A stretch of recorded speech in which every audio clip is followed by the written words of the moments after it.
Strange and unbelievable, but it occurred.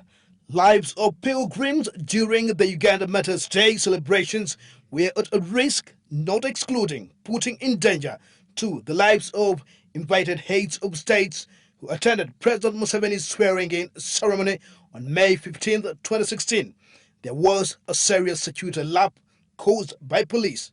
Because you go underground, especially at night, there are no patrols. Yet the force is there. You are here. I can see you are just coming from one division, and you see how many you are. So you come. Today is Sunday. We are continuing our fellowship testimony. You tell them what I this last time of Martyrs Day and the presidents when they visited. What was the situation? Well, I need to admit that day, that night, I found I was got off site because there was totally no police at night. That one I admit. And the president was coming the following day. And the visiting president were in the country.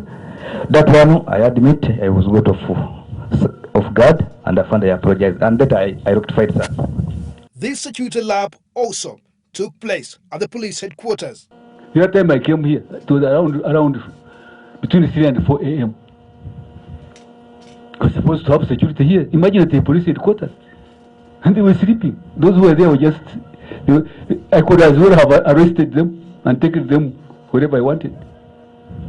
So, therefore, when we talk about rectification, we must start from the individual profession. We must build professionalism. And the discussion we're going to have later on, how do we do it? What's the problem? What's the problem? Yes, soul searching. So that's number one. I won't go into much detail, but that's an area that we must focus on. We are meant to understand that often this has been happening. What's not clear is whether it is an inside job. The first incident. This is Sunday. We are now in a fellowship with the Pastor Nyanz. That's why I brought him here. We're in a fellowship. Let's admit our sins. And I have brought all you people to admit your sins here in front of Nyanz. Because that's how we are going to rectify. If we don't admit our weaknesses. Because we owe it to the people of Uganda. It's not about me or even the commander-in-chief. It's the oath you attest to protect and serve. Protect and serve must be 24/7, 24 hours. How is it that even those during the day who are there, at night they are not there? The IGP was also terrified with intelligence dossiers spelling out an extension of a terror group of youth famously known as Kifesi to the outskirts of Kampala in spite of a crackdown operation on the racket in April. Others were saying that they have been warned that if they tell the police, they are going to kill them. Then there are places in Nakurabi behind the cardiac clinic where they terrorize people. It was on Twitter. You know, the media, you better use media has got a lot of information. Even in these areas of Nigeria, the problem is there. So, why do these things happen? When we have got police stations, we have got police posts, we have police stations at parish level in Kampala.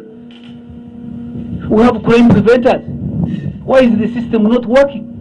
But who are to be held responsible for this? Ultimately, the commander especially at station level, at booth level. You find some booths which you have created are empty. You see? So we must look into this. Where is the problem? Are we together? Are we together? Yes. Soul searching. That's what is going to save us. We must be effective through building an effective team. Even with the presence of crime preventers, the IGP is scared. If the security strategy is not redesigned, national security is at risk. Crime prevention system is that now we have got 30 police, in a sense, 30 crime preventers per village. So how can something happen in a village? And we don't know. We have even organized ourselves in a manner that you have got to joke at district, regional, up to here. Active, even to tap into other security agencies. How can things happen? How can a situation happen and then we don't know? Kayihura was also shocked to learn that officers handling crime matters often ask for money to grant a police bond. Of bond, there is still complaints about abuse by those who handle bond. So they extort money using bond. That's something we must look into. Bond is free. If you decide to give it, then you must not charge me. Then handling cases also files, area of extortion. These are areas we must look into. This not ruling out mismanagement of case files, which is also wanting. An area of weakness. How effective are we in managing case files? I'm sure these are CIDs. You are in the spotlight. Either cases take long. By the way, your job is not done until a case file is closed ultimately by a court of law. But somehow, when the case file goes to the DPP, then that's over. You go and do other things. What happens to it is God's business. We are on a mission. You see, don't be a bureaucrat. You are on a mission to deliver justice. If you don't have that mindset, then you are not useful to yourself or to the country. Kayihura also attributes the loss of cases in courts of law to ICT illiteracy of his CIDs who mishandle cases in the course of investigations. Communication technology, which is critical.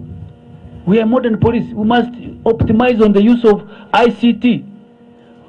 Today, you find the detectives don't, the culture. You even have them, we bought them for you. Recorders, cameras, video, and still. But because you don't have that culture in your mind, you don't use them. You find somebody still writing as they are talking to either a suspect or a witness.